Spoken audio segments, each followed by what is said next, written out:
مسیح یسوع کے عظیم و جلیل نام میں آپ کی سلامتی ہو۔ میرا نام پادری پروفیسر ٹونی ولیم ہے۔ خداوند کا شکر ہو کہ اس نے آج پھر ہمیں موقع دیا کہ ہم آپ کے ساتھ مل کر عبادت کر سکیں اور خداوند کی پرستش کر سکیں۔ آج ہمارے ساتھ اس عبادت میں شریک ہیں تہلیم ولیم، لبنہ ٹونی ولیم۔ آئے ہم خداوند کے حضور اپنی آنکھوں کو بند کریں اور عبادت کے آغاز ہی میں خداوند کے حضور سنجیدگی اختیار کریں، اور میں درخواست کروں گا اپنی مسز سے کہ وہ دعا میں ہماری رہنمائی کریں۔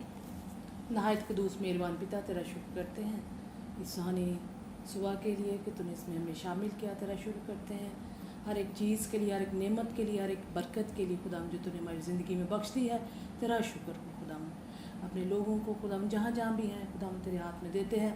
اے باپ عثمانی، جن لوگوں نے روزہ رکھا ہے، اے باپ ان کے روزے کو قبول کرنا، ان کے مقصد کو خداوند با مقصد بنانا، اور خداوند اپنے لوگوں کو بہت برکت دے۔ یہ سب کچھ تیرے پیارے بیٹے یسوع مسیح کے نام سے مانگ لیتے ہیں، آمین۔ آمین۔ آئے ہم خداوند کی پرستش کریں، اور خداوند کی پرستش میں ہم زبور 95 اس کا دوسرا حصہ اور دوسرا وزن جو ہے گائیں گے۔ جے اج دے دن سب سنے دیو آواز یہوہ دی، جے اج دے دن سب سنے دیو آواز یہوہ دی، نہ پاتھر وانگر اپنا دل بناؤ تو سیوی، نہ پاتھر وانگر اپنا دل بناؤ تو سیوی، جیو کی تاثیر موری باوچ جنگل دے درمیان، جیو کی تاثیر موری باوچ جنگل دے درمیان، کہ جس دن دے وچ کی تاثیر ہاں میرا امتحان، کہ جس دن دے وچ کی تاثیر ہاں میرا امتحان، جے اج دے دن سب سنے دیو آواز یہوہ دی، ہاں چالی ورے رے آسا میں اونا نال بیزار، ہاں چالی ورے رے آسا میں اونا نال بیزار، تے بولیا میں کہتے ہے ایک امت خطا کار، تے بولیا میں کہتے ہے ایک امت خطا کار، جے اج دے دل سب سنے دیو آواز یہوہ دی۔ آئے ہم خداوند کے کلام کی طرف توجہ کریں، اور خداوند کے کلام میں سے ہم دیکھیں گے متی رسول کی معرفت لکھا گیا انجیلی بیان، اس کا 8واں باب اور اس کی 11ویں آیت۔ پہلے اس کی تلاوت ہم بیٹی تہلیم سے سنیں گے انگریزی میں۔ Matthew chapter 8 verse 11. I say to you that many will come from east and west and will take their place at feast with Abraham, Isaac and Jacob in the kingdom of heaven. Amen. آمین۔ اب اردو میں تلاوت ہم خداوند کے کلام میں سے سنیں گے۔ اور میں تم سے کہتا ہوں کہ تیرے پورب اور پچھم سے آ کر ابراہیم، اسحاق اور یعقوب کے ساتھ آسمان کی بادشاہی کی ضیافت میں شریک ہوں گے۔ آمین۔ خدا ان کے کلام کے پڑھے سنے جانے پر اس کی برکت ہو۔ آئیں ہم اپنی آنکھیں بند کریں اور دعا کریں۔ قدوس خداون ہم تیرے شکر گزار ہیں کہ تو نے ہمیں یہ وقت دیا کہ تیرے حضور جھک سکیں اور کچھ دیر تیرے حضور گزار سکیں. تیرے شکر گزار ہیں کہ تو نے ہمیں یہ فضل بخشا کہ اس وقت ہم تیرے کلام کو سن سکیں. بخش دے کہ جب ہم تیرے کلام کو سنتے ہیں تو تیرا کلام ہماری زندگیوں میں 30, 60 اور 100 گنا پھل کا باعث ہو. خدا پاک رو تو جو دوسرا مددگار ہے ہماری مدد کر، ہماری رہنمائی کر اور بخش دے کہ ہم جو کچھ بھی سنیں وہ ہماری زندگیوں میں پھلدار ہو. مسیح خداون کے نام میں مانگتے ہیں، آمین. کئی مرتبہ جب ہم ابراہیم، اسحاق اور یعقوب کی اصطلاح کو سنتے ہیں تو اس کے بارے میں 2 طرح کے سوالات جو ہیں وہ ہمارے سامنے سر اٹھاتے ہیں کہ بے شمار انبیاء ہیں جو کتاب مقدس میں ہمیں ملتے ہیں، جن میں موسیٰ بھی شامل ہیں اور بہت سے اور بھی شامل ہیں، لیکن ہم صرف ابراہیم، اسحاق اور یعقوب کا ہی نام کیوں لیتے ہیں؟ پرانے عہد نامے میں بھی آپ کو یہ ملتا ہے، نئے عہد نامے میں بھی آپ کو ملتا ہے، اور یہی نام کیوں استعمال ہوتے ہیں؟ دراصل ابراہیم وہ شخص تھا جس سے سب سے پہلے خدا نے اپنا عہد باندھا. اس کو عہد ابراہیمی کہتے ہیں، جس میں وہ اور اس کی اولاد ختنہ کے ذریعے سے خداوند کے ساتھ عہد میں شریک ہوئی. اس کے بعد اسحاق اس کا بیٹا ہے جو وعدہ کا فرزند تھا، اور اس کے بعد یعقوب ہے جو وہ شخص ہے جس کے ساتھ خدا نے پوری بنی اسرائیل کی جو تقدیر ہے یا ان کا جو پورا مستقبل ہے اس کے سارے وعدے، ساری برکتیں اور سب کچھ اس کے وسیلے سے کیے.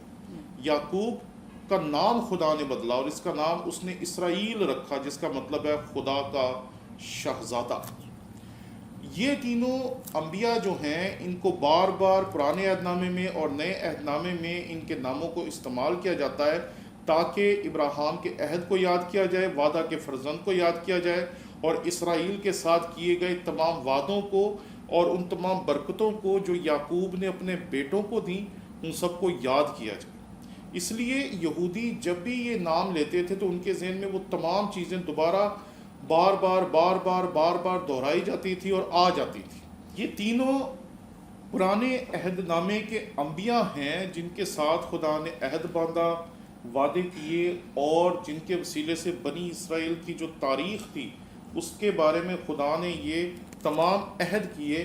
اس لیے جب بھی ان کا نام لیا جاتا تھا تو یہ دراصل عہد کے فرزند تھے جو یہوہ خدا کے ساتھ چلتے رہے اور یہوہ خدا کی تمام برکات جو ہیں وہ ان کے ساتھ منسلک دکھائی دیتی ہیں، اس لیے ان کا نام لیا جاتا تھا. اور جب یہاں پر یہ اصطلاح استعمال گئی کہ اور میں تم سے کہتا ہوں کہ بطیر پورب اور پچھم سے آ کر ابراہیم اور اسحاق اور یعقوب کے ساتھ آسمان کی بادشاہی کی ضیافت میں شریک ہوں گے. مسیح خداوند نے جب یہ آیت اپنی زبان مبارک سے ادا کی تو یہ دراصل ایک اشارہ تھا کہ اب جو راستہ ہے وہ صرف بنی اسرائیل کے لیے نہیں ہے بلکہ وہ دنیا کی تمام قوموں کے لیے جو ہے وہ کھل گیا ہے، چاہے وہ پورب میں رہتی ہیں چاہے وہ پچھم میں رہتی ہیں. یہ دراصل ایک ایڈیم ہے، ایک استعارہ ہے، ایک محاورہ ہے جو پوری دنیا کے لوگوں کے لیے بیان کیا گیا ہے کہ اب مسیح خداوند نے جو دروازہ ہے وہ تمام قوموں کے لیے کھول دیا ہے کہ اب اس کے وسیلے سے سب لوگ خدا کی بادشاہت کے وارث بن سکتے ہیں، خداوند کی بادشاہت میں داخل ہو سکتے ہیں اور اس کے حضور اپنی زندگیاں پیش کر کے اس کے فرزند ہونے کا حق حاصل کر سکتے ہیں. اس لیے مسیح خداوند نے کہا کہ اب رستہ کھل گیا ہے. ذرا سوچیں کہ اگر یہ رستہ نہ کھلا ہوتا تو آج بھی شاید ہم مسیح خداوند کو پہچان نہ سکتے، ہم ابراہیم، اسحاق اور یعقوب کے خدا کو جان نہ پاتے اور ان کے وعدوں میں شریک نہ ہو پاتے. یہ سب کچھ اس لیے ممکن ہوا کیونکہ مسیح خداوند نے یہ وعدہ دیا اور اس نے کہا اور میں تم سے کہتا ہوں کہ بطیر پورب اور پچھم سے آ کر ابراہیم اور اسحاق اور یعقوب کے ساتھ آسمان کی بادشاہت میں شریک ہوں گے.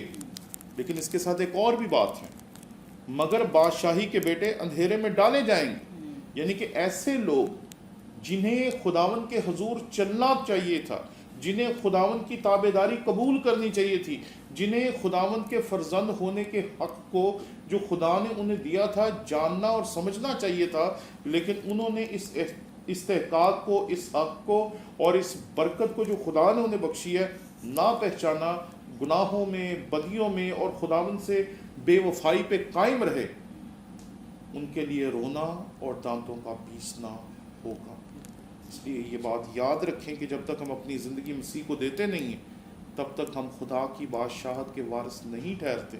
اور اب یہ دنیا کی حدیں ختم ہو گئیں اور پوری دنیا میں جہاں بھی کوئی شخص بیٹھ کر مسیح خداوند کو اپنی زندگی دے دیتا ہے, توبہ کرتا ہے, اس کی تابعداری کرتا ہے, تو خداوند اسے برکتوں پہ برکتیں دیتا ہے اور اسے اپنے فرزند کے طور پر قبول کرتا ہے اور اسے فرزندیت کا حق عطا کرتا ہے.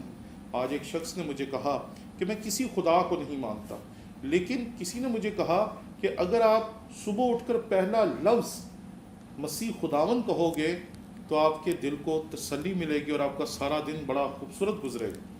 تو میں جب سے یہ بات میں نے سنی اسی دن سے میں اس بات کو فالو کر رہا ہوں. تو میں خدا کسی کو نہیں مانتا, لیکن جب بھی میں مسیح خداوند کا نام لے کے اپنا دن شروع کرتا ہوں تو میرے دل کو بڑی تسلی ملتی ہے, برکت ملتی ہے اور میرا دن بہت اچھا گزرتا ہے. تو میں نے کہا کہ آپ یہ سلسلہ جاری رکھیں اور خداوند کے مطابق چلنے کی کوشش کریں, اور مسیح خداوند آپ کو اور زیادہ برکتیں دے گا, اور زیادہ برکتیں دے گا, اور آپ کے دل کو پورے طور پر تبدیل کرے گا. آپ نے بیٹے کو پہچان لیا ہے اور اس کے وسیلے سے آپ باپ کو بھی ضرور پہچانیں گے. آمین. آئیں ہم اپنی آنکھوں کو بند کریں اور دعا کریں. خداوند لشکروں کے خدا, آسمان و زمین کے خالق اور مالک, ہم تیرے حضور حاضر ہیں. ہم تیرے شکر گزار ہیں کہ تو نے ہمیں احساس بخشا کہ تو نے میرے لیے رستہ کھولا, تو نے ان لوگوں کے لیے رستہ کھولا جو اسرائیلی پیدا نہیں ہوئے, اور تو نے پورب سے لے کے پچھم تک تمام قوموں, تمام قبیلوں, تمام اقوام کے لیے رستہ کھولا کہ وہ ابراہیم, اسحاق اور یعقوب کے ساتھ آسمان کی بادشاہی میں شریک ہو سکے. تیرے شکر گزار ہیں اس بڑی برکت کے لیے.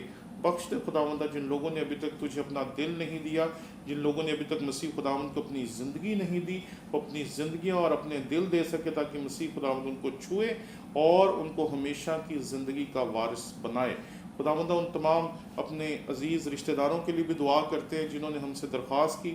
خداوندہ جو بیمار ہیں ان کی بیماریوں کو دور کر, ان کی تکلیفوں کو, ان کی پریشانیوں کو, ان کے دکھوں کو, بے روزگاری کو, بے اولادی کو, خداوندہ جو اچھے طور پہ زندگی گزارنے میں لوگ کامیاب نہیں ہیں ان کی زندگیوں کو بدل, انہیں ہر طرح کی برکت دے اور بخش دے کہ وہ تجھ میں کامیاب ہو سکیں, برکتیں پا سکیں اور تجھ میں ہر وہ برکت حاصل کر سکیں جو خداوندہ تو دینے کا ہم سے وعدہ کرتا ہے. خداوندہ ہر طرح کی برکت اپنے پورے گھرانے کے لیے مانگ لیتے ہیں, جو یہاں پر ہیں, جو آن لائن ہیں, جو دوسرے ملکوں, دوسرے شہروں اور دوسرے قبیلوں سے تعلق رکھتے ہیں, ان سب کے لیے بھی تیری برکت مانگ لیتے ہیں. مسیح خداوند کے نام میں مانگتے ہیں. آمین.